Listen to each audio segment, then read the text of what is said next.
Students, आप देख रहे हैं दी मैथ्स गैलरी और मैं आपका ट्यूटर उस्मान अहमद गाजी। आज के इस लेक्चर में हमारे पास यूनिवर्सिटी ऑफ सरगोदा का एक पेपर है जो 2024 में कंडक्ट हुआ था डिपार्टमेंट ऑफ बॉटनी की तरफ से। MTH 321 सिलेबस का नाम है और बेसिक मैथमेटिक्स 1 है। ऑथर हैं जी इनके डॉक्टर नुमान खालिद साहब। तो जो हमारे पास BS बॉटनी का ये माइनर सब्जेक्ट था उसका सिलेबस था वो ये है। ये सिलेबस था जी 2024 में।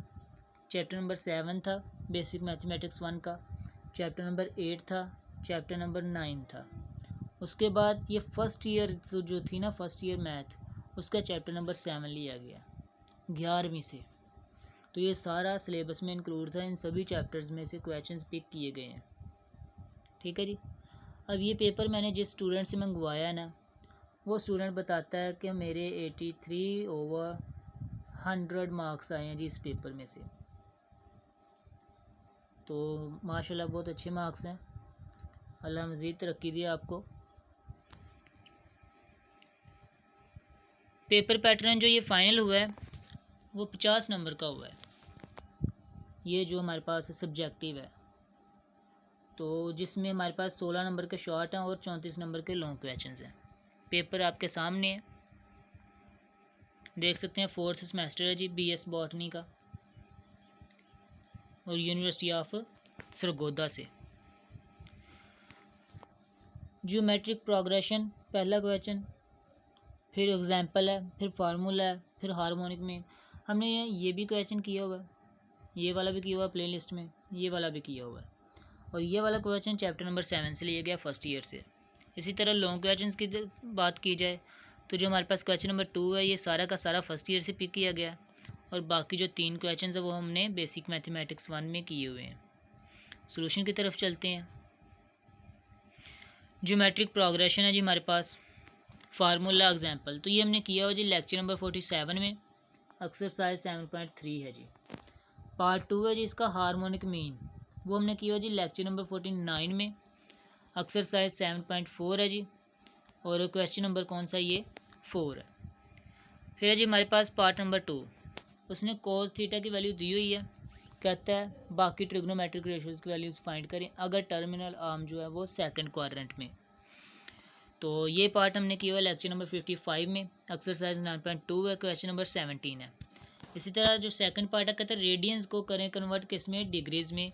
तो ये लेक्चर नंबर 54 है, एक्सरसाइज 9.1 है और क्वेश्चन नंबर 24 है।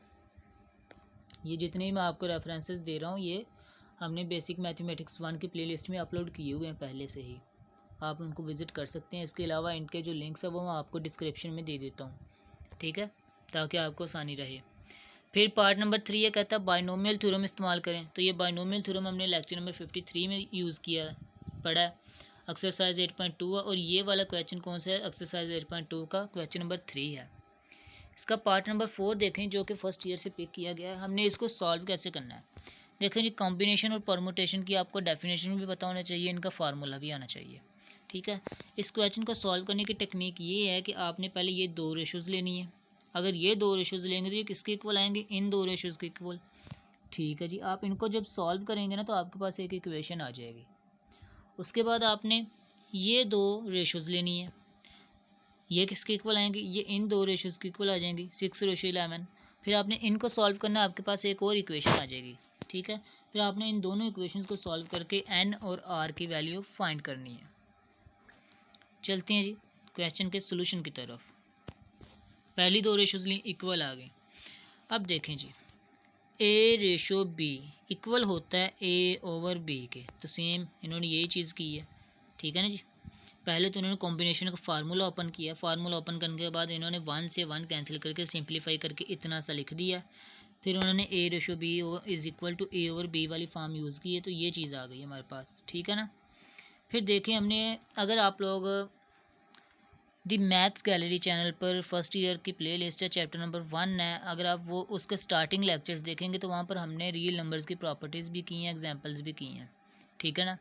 तो उनमें एक प्रॉपर्टी है कि अगर हमारे पास दो फ्रैक्शंस आ रही हैं रियल नंबर्स में, a/b और c/d, तो ये किसके इक्वल होगा हमारे पास, ad ओवर बी सी, यानी कि हम क्या करेंगे, डी और सी का रेसिप्रोकल ले लेंगे और ए ओवर बी से मल्टीप्लाई करवा देंगे, ठीक है ना। तो यही चीज़ हुई है कि ये ए है, ये बी है, ये सी है, ये डी है, तो ये जो हमारे पास डी आ रहा है वो ए से मल्टीप्लाई हो जाएगा और ये जो हमारे पास सी आ रहा है वो बी से मल्टीप्लाई हो जाएगा, तो ये एक फ्रैक्शन बना देंगे, ठीक है ना। तो ये चेक करें आप, ये हमारे पास d था, ये ऊपर a से मल्टीप्लाई हो रहा है, ये हमारे पास n फैक्टोरियल c था, ये b से मल्टीप्लाई हो रहा है, ठीक है ना। अब यहाँ पे कैंसिलेशन हो रही है n माइनस आर से n माइनस आर, तो हमारे पास सिंप्लीफाई करके ये चीज़ आ गई। इधर से इन्होंने 3 को और 6 को कैंसिल करके 1/2 लिख दिया है। इसके बाद आपको फैक्टोरियल की डेफिनेशन का तो पता है, फैक्टोरियल जो होता है वो नंबर को 1 by 1 डिक्रीज करता है। जैसे r फैक्टोरियल है, ये किसके इक्वल आ जाएगा, r into r minus 1 into r minus 2 into r minus 3 so on. और जहाँ पर आप उसको रोकना चाहते हैं वहाँ पर आप क्या लगा देंगे, फैक्टोरियल लगा देंगे, रुक जाएगा। इसी तरह n फैक्टोरियल और r फैक्टोरियल को हम ओपन कर देंगे। n फैक्टोरियल को कहाँ तक ओपन करेंगे, n माइनस 1 फैक्टोरियल तक, ताकि ये कैंसिल हो जाए, और r फैक्टोरियल को r माइनस 1 फैक्टोरियल तक, ताकि ये भी कैंसिल हो जाए। तो जब इनको ओपन करके कैंसिल करेंगे तो हमारे पास ये वाली फॉर्म आएगी r ओवर n इक्वल्स 1/2। तो यहाँ से n की वैल्यू आ गई 2r, तो ये इक्वेशन नंबर 1 हो गई, ठीक है। अब आपने सेकंड रेशियो उठानी है, उसको भी इसी तरह से सोल्व करना है जी। जब आप इसको सॉल्व करेंगे, कैंसिलेशन होगी, तो यहाँ से देखेंगे आप इसको ओपन करेंगे, इस वाले फैक्टोरियल को, ठीक है ना। इस वाले फैक्टोरियल को ओपन करेंगे तो r फैक्टोरियल तक आप रोकेंगे, नीचे वाले को आप n फैक्टोरियल तक रोकेंगे, n से n वाला कैंसिल, r फैक्टोरियल से r फैक्टोरियल कैंसिल, तो आपके पास ये वाली चीज़ आ गई इतनी सी। आप इसको क्रॉस मल्टीप्लाई करवाएंगे ना, तो ये आ जाएगा। यहाँ पर n की जगह पे आपने क्या पुट कर देना है, 2r पुट कर देना है।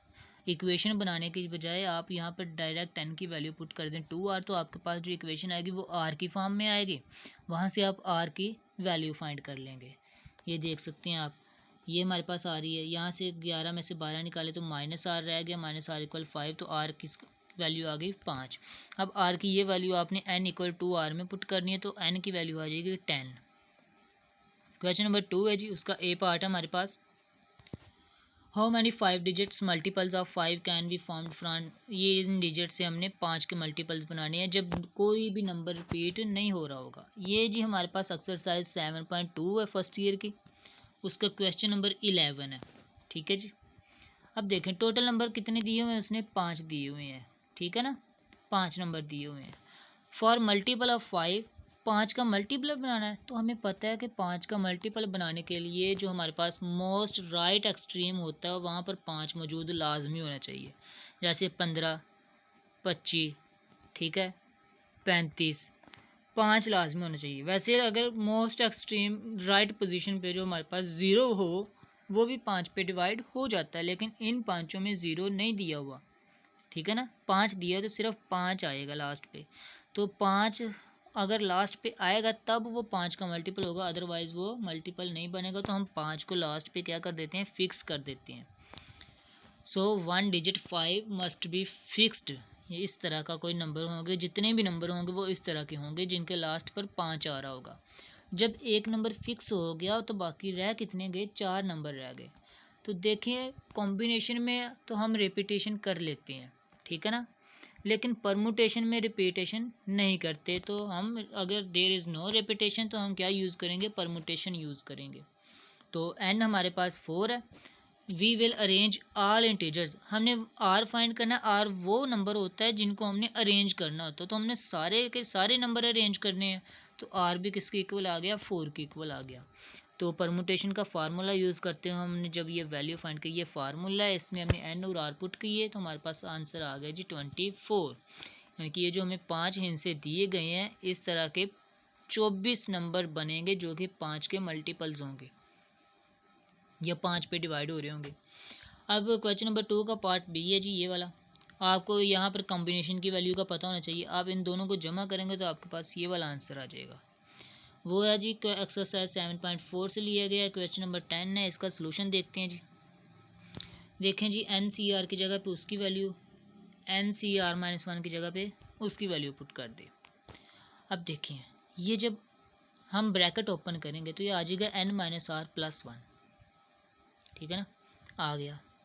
अब हमने देखना है इनमें से कॉमन क्या आ रहा है, तो कॉमन कोई चीज़ लाने के लिए हम इस आर फैक्टोरियल को ओपन कर देंगे आर माइनस 1 फैक्टोरियल तक, ये देखें जी, और इस n minus r plus 1 factorial को हम n माइनस आर तक ओपन कर दें। क्यों, ये 1 बाय 1 डिक्रीज करता है, तो ये प्लस 1 है, तो इसमें से 1 माइनस हो जाएगा, तो n माइनस आर रह जाएगा, ठीक है। अब आप लोग अगर इस पर गौर करें तो n फैक्टोरियल न्यूमरेटर से, n माइनस आर फैक्टोरियल और r माइनस 1 फैक्टोरियल, ये सारी चीज़ें कॉमन आ रही हैं, ठीक है ना, ये देखें। तो ये आप कॉमन ले लें, ये ब्रैकेट में आपके पास इतना सा रह जाएगा, इसका एलसीएम लें आप, एलसीएम लेने के बाद सॉल्व करें तो ये चीज़ आ जाएगी। अब आपने क्या करना है, इसको और इनको आपने मल्टीप्लाई करवा देना है, ठीक है, और एक तरतीब से लिखना है। जैसे हमारे पास n प्लस 1 n फैक्टोरियल से पहले आ गया, यानी कि इसको हम n प्लस 1 फैक्टोरियल भी लिख सकते हैं तरतीब के साथ। क्यों, क्योंकि जब इस फैक्टोरियल को ओपन करेंगे तो 1 माइनस होके n plus 1 into n factorial आ जाएगा ना, ये चीज़ आ जाएगी हमारे पास। उसके बाद इस n माइनस आर प्लस 1 को हमने n माइनस आर से पहले लिख दिया, और इस r को हमने r माइनस 1 फैक्टोरियल से पहले लिख दिया, ठीक है ना। तो इनका फार्मूलाज बनाएं आप, ये आ जाएगा आपके पास n प्लस 1 फैक्टोरियल, ये वाला देखें न्यूमरेटर में, और ये आपके पास आ जाएगा n minus r plus 1 factorial, और ये आ जाएगा आपके पास r फैक्टोरियल। तो इसी डेफिनेशन को यूज़ करते हुए हम इस चीज़ को सारी की सारी को लिख सकते हैं n प्लस 1 सी आर, जो कि हमारे पास राइट हैंड साइड के इक्वल है। इसके बाद जो क्वेश्चन हमारे पास क्वेश्चन नंबर 3, वो हमने किया हुआ लेक्चर नंबर 52 में, एक्सरसाइज हमारे पास 8.1, उसका क्वेश्चन नंबर 7 था। क्वेश्चन नंबर 4 का पार्ट बी है जी हमारे पास, पार्ट ए है जी क्वेश्चन नंबर 4 का, तो वो हमने किया हुआ जी एक्सरसाइज 9.3 में, उसका क्वेश्चन नंबर 7 है, और लेक्चर नंबर कौन से 56 है। फिर है जी क्वेश्चन नंबर 4 का part B, question number 4 part B, वो हमने किया जी लेक्चर नंबर 55 में, एक्सरसाइज 9.2 है, और क्वेश्चन नंबर कौन सा है 14 है। तो ये था आज का हमारे पास पेपर, जिसका सलूशन मैंने आपको सॉल्व कर दिया है, जिसको मैंने पेपर को सॉल्व करके आपको दे दिया है। अब इस लेक्चर में जितने भी हमने रेफरेंसेस दिए हैं वो आपको डिस्क्रिप्शन में उन सभी लेक्चर्स के लिंक्स वगैरह मिल जाएंगे, ठीक है ना। तो आप लोगों से एक रिक्वेस्ट है कि अगर आप लोगों का बेसिक मैथमेटिक्स 1 का पेपर कंडक्ट होता है फाइनल, तो आप लाजमी मेरे साथ शेयर कीजिएगा, ताकि उसका सलूशन भी अपलोड किया जाए और आपके जूनियर्स को आसानी रहे, ठीक है ना जी। तो thank you for your time, अल्लाह हाफिज़।